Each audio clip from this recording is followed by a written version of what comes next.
Okay. Steered by a dwarfish driver, mowing straight lines up and down the lawn, a view of the dark hothouse where cucumbers were growing, and a series of overexposed pictures of a field that looked almost snow-white, where dozens of farm labourers were busy cutting the wheat and binding the sheaves. When the last reel was through, there was silence for a long time in the library, which was now lit only by dim light from the hull. Not until Edmund had stowed the projector in its case and left the room did Mrs. Ashby begin to speak. She told me that she had married in 1946, immediately after her husband came out of the army, and that a few months later, following the sudden death of her father-in-law, they had come to Ireland. Quite contrary to the expectations both of them had of their future life, to take possession of the property he had inherited, which was then as good as unsaleable. At that time, said Mrs. Ashby, she had had not the slightest notion of Ireland's troubles, and to this day they remained alien to her.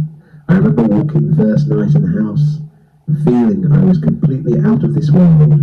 The moon was shining in at the window, and the light lay so strangely on the layer of wax left on the floor by more than a century of dripping candles that I felt I was adrift on a sea of quicksilver. My husband, said Mrs. Ashby, never said a word about the troubles, on principle, although he must have witnessed terrible things during the Civil War, or perhaps because of that.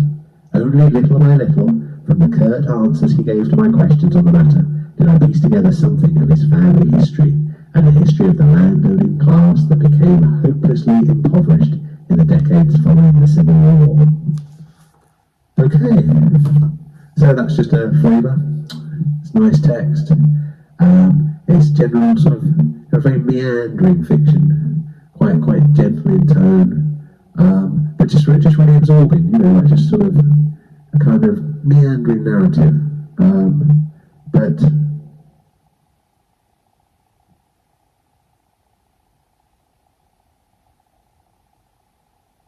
you thought that picture frozen there, didn't you? No, it's not frozen. So, Disabled, Ring of Saturn, check it out.